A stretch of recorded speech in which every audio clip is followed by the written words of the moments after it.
yo creo que por todos conocidos, en especial el segundo, pero bueno, siguen nuestra serie de versículos que o se leen mal, se interpretan mal o se van, digamos, a una idea que no podría ser la del contexto. Y el primero de ellos se encuentra en Primera de Corintios 10:13, que dice el de, y no dejará que seáis tentados más de lo que podáis resistir. Me gustaría leer el versículo como tal, Primera de Corintios 10:13, y dice así: no os ha sobrevenido ninguna tentación que no sea humana, pero Dios es fiel y no dejará que seáis tentados más de lo que podáis resistir, sino que juntamente con la tentación dará la salida para que podáis soportarla. Y este versículo se utiliza mucho para aquellos hermanos y hermanas que sufren algún tipo de pecado, tentación, que se encuentran mal por ello y que piden ayuda. Y lo que hacemos nosotros pues muchas veces es citar este versículo tal cual. Y luego, desafortunadamente, cuando nuestra hermana o hermano pues sufre de nuevo ese pecado, esa tentación, pues viene el mal hacia ella, ¿no? La tristeza, la decepción, se cree que no es suficiente y al final, pues queriendo ayudar, lo que hemos hecho ha sido empeorar la situación, y es porque muchas veces no queremos ir a lo fácil, a lo rápido, y este versículo no es tan sencillo como tal, porque se equivoca la tentación, que es lo que dice el versículo, con las aflicciones, las maldades que nos puedan venir, ¿no? Las dificultades. Entonces se confunden estos dos términos y puede llegar a dar falsas expectativas. Entonces me gustaría, en primer lugar, leerlo en su contexto, desde 1 Corintios 10, desde el versículo 1 hasta el 22. Yo lo estoy leyendo de la Reina Valera 2020, pero es muy parecida a la que tenéis en la Reina Valera 1960. Entonces dice así: Hermanos, no quiero que ignoréis que nuestros padres estuvieron todos bajo la nube y que todos cruzaron el mar, y todos, con Moisés, fueron bautizados en la nube y en el mar. Todos comieron el mismo alimento espiritual y todos bebieron la misma bebida espiritual, porque bebían de la roca espiritual que los seguía, y esa roca era Cristo. Pero muchos de ellos no agradaron a Dios, por eso quedaron tendidos en el desierto. Estas cosas sucedieron para que nos sirvan de ejemplo, para que no codiciemos cosas malas, como ellos codician. No seáis idólatras, como algunos de ellos, según está escrito. Se sentó el pueblo a comer y a beber, y se levantó a jugar. No practiquemos la inmoralidad sexual, como algunos de ellos lo hicieron, y murieron en un día 23.000. No tentemos a Cristo, como también algunos de ellos lo tentaron, y perecieron a causa de las serpientes. Tampoco murmuréis, como algunos de ellos murmuraron, y perecieron a manos del destructor. Todas estas cosas les acontecieron como ejemplo y están escritas como advertencia para nosotros que vivimos en estos tiempos finales. Así que el que piensa que está firme, tenga cuidado de no caer.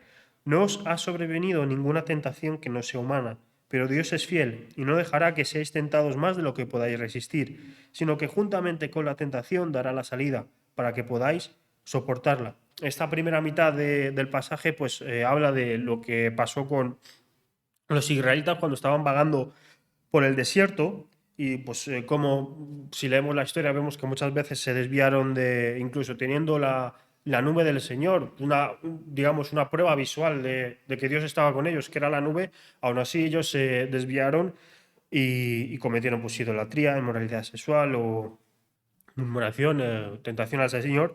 De hecho, pues, un claro ejemplo es cuando fue a Moisés a por las tablillas de los 10 mandamientos, que inmediatamente después el pueblo pues pidió un becerro de oro para que tuvieran algo que adorar, ¿no? Algo tan... fue prácticamente casi inmediato la caída en la idolatría. Leamos ahora la segunda parte, empezando por el versículo 14. Por tanto, amados míos, huid de la idolatría. Os hablo como a personas sabias. Juzgad vosotros lo que digo. La copa de bendición que bendecimos, ¿no es la comunión de la sangre de Cristo? El pan que partimos, ¿no es la comunión del cuerpo de Cristo? Porque hay un solo pan, y aunque somos muchos, somos un cuerpo, pues todos participamos de un solo pan. Fijaos en los israelitas como pueblo, los que comen de los sacrificios, ¿no son partícipes del altar? ¿Qué quiero decir con esto? ¿Que el ídolo es algo o que el que sacrifica a los ídolos es algo? lo que quiero decir es que aquello que los gentiles sacrifican, lo sacrifican a los demonios y no a Dios. Y no quiero que vosotros tengáis nada que ver con los demonios. No podéis beber al mismo tiempo la copa del Señor y la copa de los demonios. No podéis participar de la mesa del Señor y a la vez de la mesa de los demonios. ¿O es que queremos provocar celos al Señor? ¿Acaso somos más fuertes que Él? La segunda parte de este capítulo, de este pasaje, está orientado especialmente a los corintios, porque los corintios se habían convertido, los que se habían convertido al Señor, pero querían seguir participando de la vida social que había allí, y entre esa vida social había fiestas con alimentos y bebidas dadas a los ídolos. Entonces los corintios, creyéndose maduros espiritualmente, decían que como no creían en los ídolos porque era un trozo de madera, un trozo de piedra que no hacía nada, podían seguir participando en ese tipo de eventos sin tener en cuenta que efectivamente el ídolo no podía hacer nada porque era un trozo de madera, un trozo de piedra, pero los actos que se cometían ahí pues eran actos de idolatría. Entonces, al participar ellos en esos mismos actos, podían caer en el pecado de la idolatría. Entonces, creyéndose maduros espiritualmente, no pudieron ver esa situación y participaban en ese tipo de eventos sin tener en cuenta que eran eventos que adoraban pues a los demonios y no a Dios. Entonces Pablo les dice que tengan cuidado, que aunque sepan que los ídolos no hacen nada porque simplemente son creaciones humanas, que los actos que ahí se perpetúan son actos que afectan espiritualmente a las personas, que deban tener cuidado. Este texto de nuevo hace especial hincapié en la tentación. Mucha gente lo confunde con las aflicciones o la dificultad, y vemos que en el mismo Segunda de Corintios, o sea, unas páginas más hacia adelante, en Segunda de Corintios 1, a partir del versículo 3 en adelante, vemos las aflicciones de Pablo, y más concretamente en Segunda de Corintios 1, 8 y 9, donde dice: Hermanos, no queremos que ignoréis acerca de la tribulación que nos sobrevive en Asia. Nos vimos abrumados en exceso, más allá de nuestras fuerzas, de tal modo que hasta teníamos dudas de salir con vida. Es decir, sufrieron una aflicción de que ellos creían que superaba sus fuerzas. Tenían dudas de si iban a poder salir de todas las dificultades que estaban pasando. Entonces, mucha gente confunde el pasaje de la tentación con este. Entonces creen que hay una contradicción, porque el pasaje dice que no seréis tentados más de lo que podréis resistir, y en este pasaje dice que las aflicciones, las dificultades superaron las fuerzas que tenían Pablo en esos momentos. Entonces la gente se confunde, pero es que son términos totalmente distintos. Una cosa es la dificultad y otra cosa es la tentación. Ya me gusta cómo continúa, que dice así en el versículo 9: nos llegamos a sentir como sentenciados a muerte, pero esto sucedió para que no confiáramos en nosotros mismos, sino en Dios, que resucita a los muertos. Él nos libró y nos libra de tantos peligros de muerte, y aún tenemos la esperanza de que Él nos volverá a librar. Es decir, estas aflicciones, estas dificultades que pasaron en ese momento concreto fueron para darse cuenta de que no pueden confiar en sí mismos, sino que deben confiar en el Señor. Entonces, viendo estas dos diferencias, porque estos textos se suelen confundir, lo que podemos sacar e interpretar, digamos, de una manera adecuada este versículo en 1 de Corintios 10:13 respecto a la tentación es que debemos diferenciar entre la tentación y las dificultades o aflicciones que podemos pasar en nuestra vida. Ambas se pueden dar juntas, pero no necesariamente están siempre unidas. Es decir, puedes pasar dificultades económicas y tener la tentación de robar, pero puedes tener la tentación de robar sin sufrir dificultades económicas. Entonces debemos diferenciar. En ambas situaciones debemos confiar en el Señor, pero vemos que no ambas situaciones se pueden tratar de igual manera, y para poder luchar con la tentación, porque es extremadamente complicado y muchas veces es muy difícil, a mí me gusta mucho el ejemplo de Dios, el ejemplo de Jesús, cuando Jesús fue tentado en el desierto. Esto se da, el pasaje está en Mateo 4, del 1 al 11, y vemos que Jesús fue tentado en el desierto, y cuando era tentado, lo que hacía Jesús inmediatamente, y lo podemos ver, era responder con la Biblia, con la palabra del Señor. Dice así Mateo 4, del 1 en adelante. Entonces Jesús fue llevado por el Espíritu al desierto para ser tentado por el diablo. Después de haber ayunado 40 días y 40 noches, sintió hambre, y se le acercó el tentador y le dijo: Si eres hijo de Dios, di que estas piedras se conviertan en pan. Él respondió: Escrito está, no solo de pan vivirá el hombre, sino de toda palabra que sale de la boca de Dios. Entonces el diablo lo llevó a la santa ciudad, lo puso sobre el pináculo del templo y le dijo: Si eres hijo de Dios, tírate abajo, pues escrito está: A sus ángeles mandará alrededor de ti y en sus manos te sostendrán, para que no tropieces con tu pie en piedra. Jesús le dijo: Escrito está también: No tentarás al Señor tu Dios. Otra vez lo llevó el diablo a un monte muy alto y le mostró todos los reinos del mundo y la gloria de ellos, y le dijo: Todo esto te daré si te postras y me adoras. Entonces Jesús respondió: Vete, Satanás, porque escrito está: Al Señor tu Dios adorarás y a Él solo servirás. El diablo entonces lo dejó y vinieron los ángeles y le servían.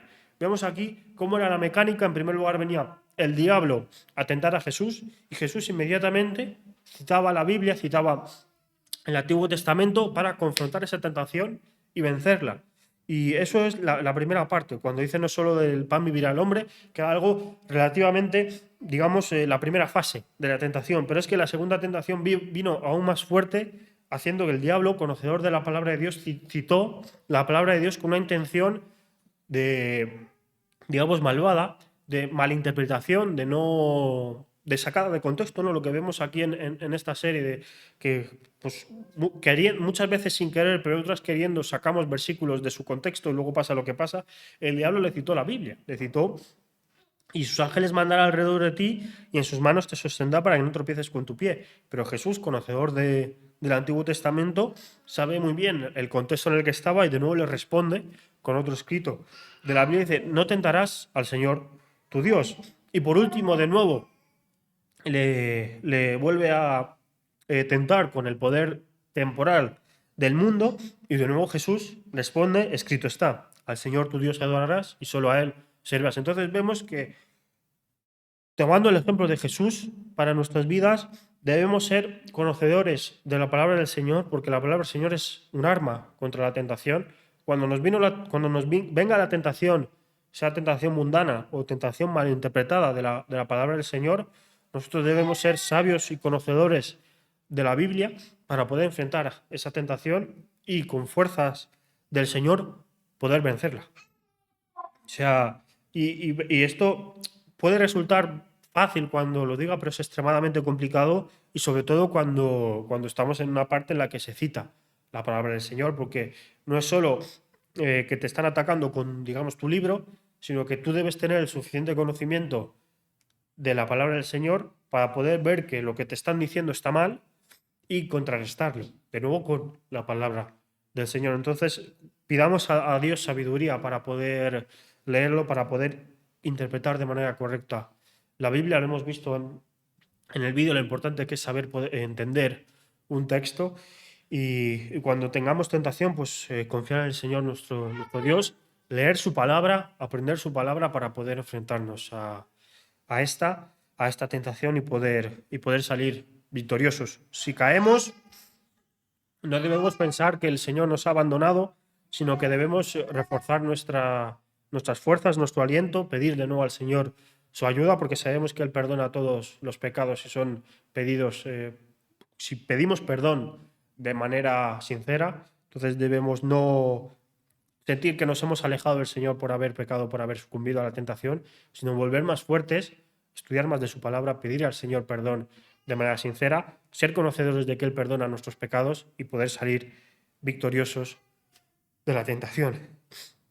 El segundo pasaje que veremos hoy es otro también muy popular. Se encuentra en Filipenses 4:13. Filipenses 4:13, que dice así: Todo lo puedo en Cristo que me fortalece. Entonces, pero lo único, antes de continuar, me voy a soplar los mocos porque me están molestando mucho, pido disculpas.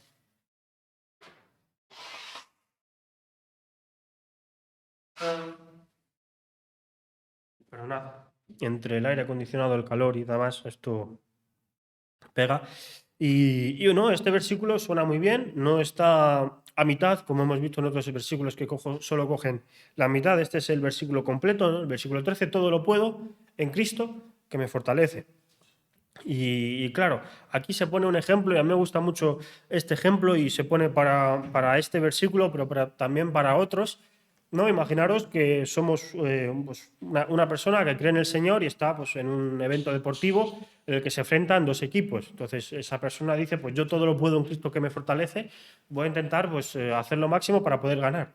Pero ¿qué pasa si en el otro equipo también hay un cristiano de igual fe en el que pide lo mismo? Entonces, todo lo puedo en Cristo que me fortalece, pero a menos que queden en empate, uno ganará y el otro perderá. Uno de ellos dirá: alabado sea el Señor que me ha ayudado a vencer, no a ganar el evento, y la otra persona dirá: ¿qué ha pasado? No todo lo podía en Cristo que me fortalece, porque he perdido.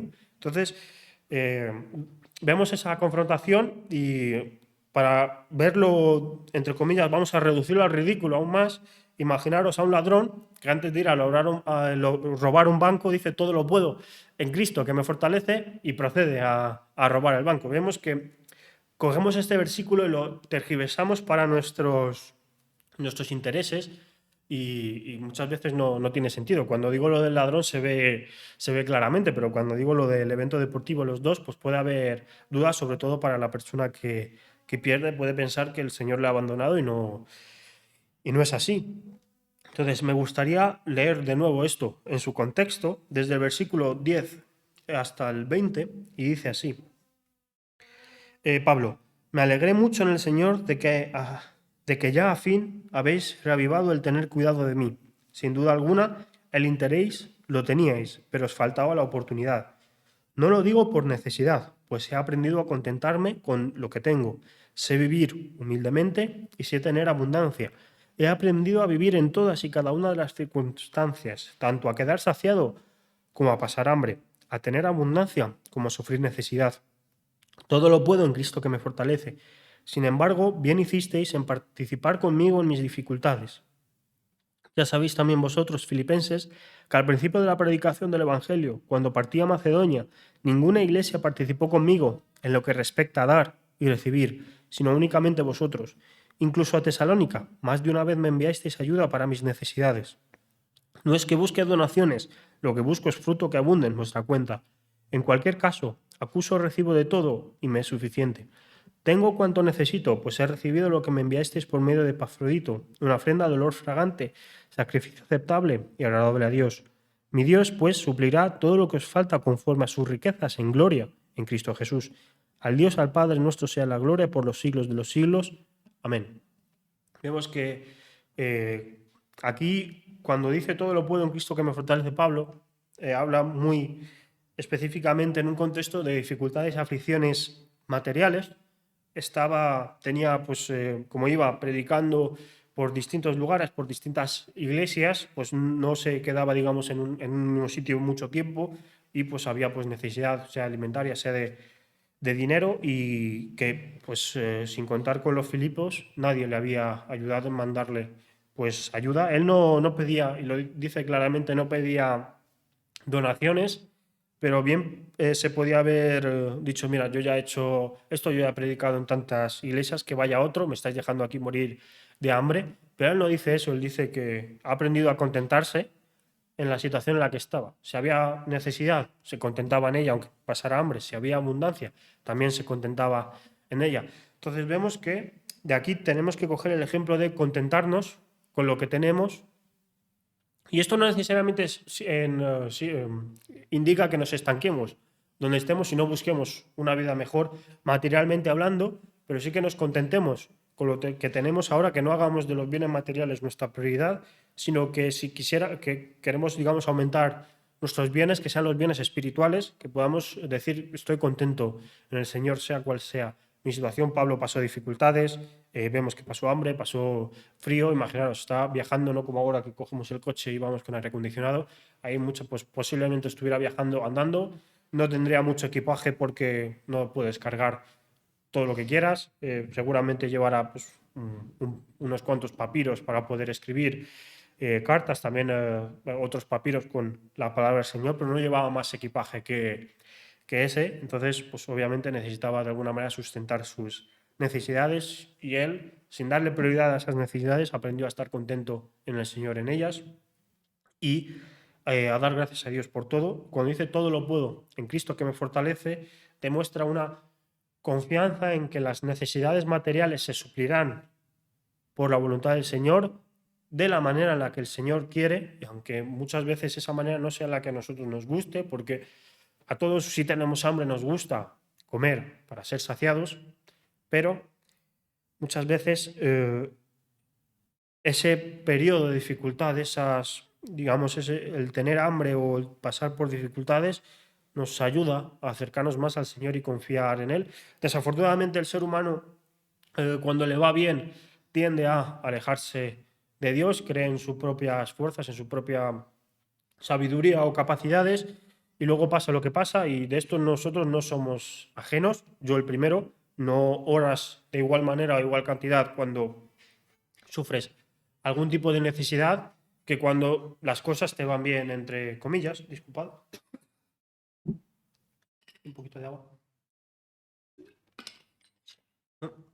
Entonces, claro, cuando las cosas te van bien tiendes a odiar al Señor, cuando las cosas te van mal es cuando vuelves y demás. Entonces nosotros debemos contentarnos con lo que tenemos, no perder nunca a Dios del foco y siempre enfocarnos en Él, porque con Él podremos sobrevivir todas las dificultades según su voluntad. De nuevo, repito, puede que esa no sea nuestra voluntad o no lo entendamos el por qué estamos pasando por estas dificultades, porque a nadie, absolutamente a nadie, le gusta pasar por dificultades, pero esas dificultades son los que ayudan a fortalecer nuestra fe. Y el mismo Pablo en 2 de Corintios 19, del 9, no, segunda de Corintios 12, del 9 al 10, dice el aguijón en la carne, que vimos que pidió al Señor por él 3 veces que se lo quitara. El propio Señor respondió: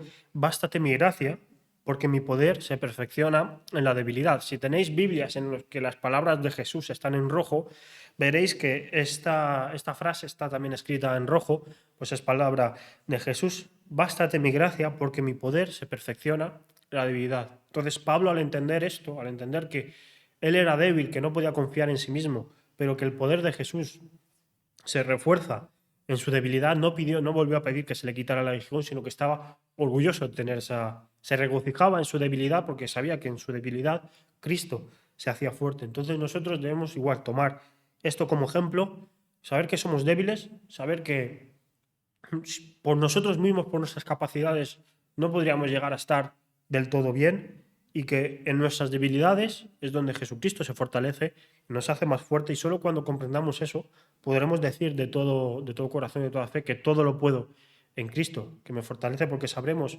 que debemos acatar la voluntad del Señor porque es buena para nosotros, aunque eso significa pasar por dificultades.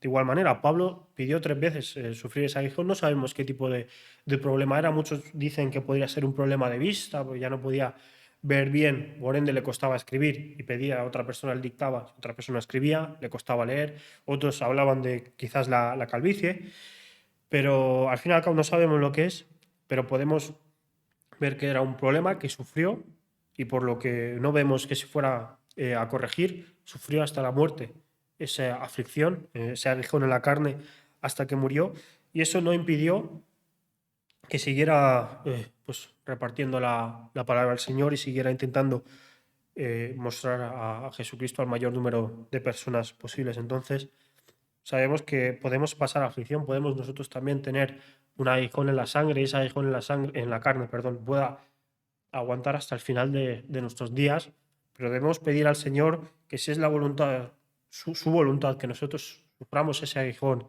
hasta el fin de nuestros días, que nos ayude a poder acatarlo, que nos ayude a poder ver ese significado, el por qué estamos pasando por esta aflicción, y poder confiar plenamente en Él.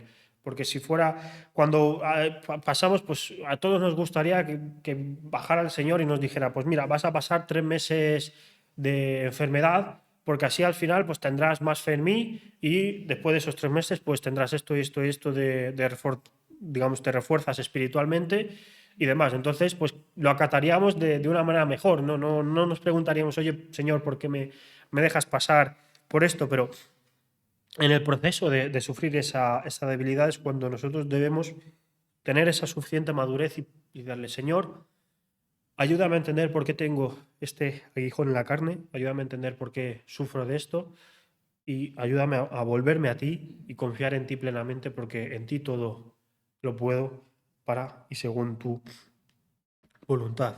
Entonces, para resumir los 2 pasajes de hoy, Dios está con nosotros en todo momento, nos da fuerzas para poder superar nuestras debilidades, aunque nuestras debilidades parezcan más fuertes que nosotros y nos venzcan en un momento concreto, eso no significa que nos han vencido para siempre.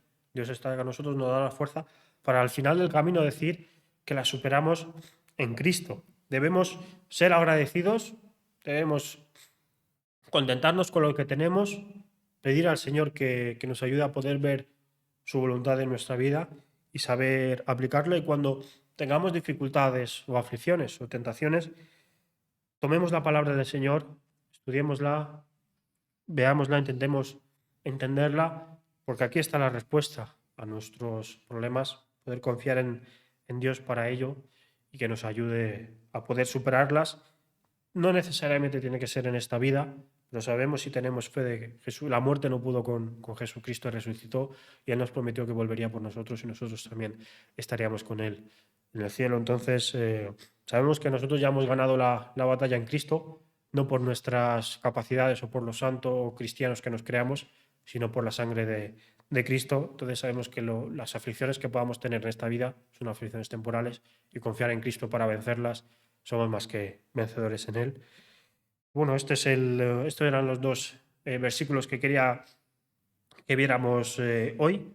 Entiendo que la siguiente semana ya sería Carlos quien continuara y pues nosotros aún tengo un par de versículos más que veremos pues en otra ocasión si Dios quiere. Me gustaría terminar en oración. Padre nuestro que estás en los cielos.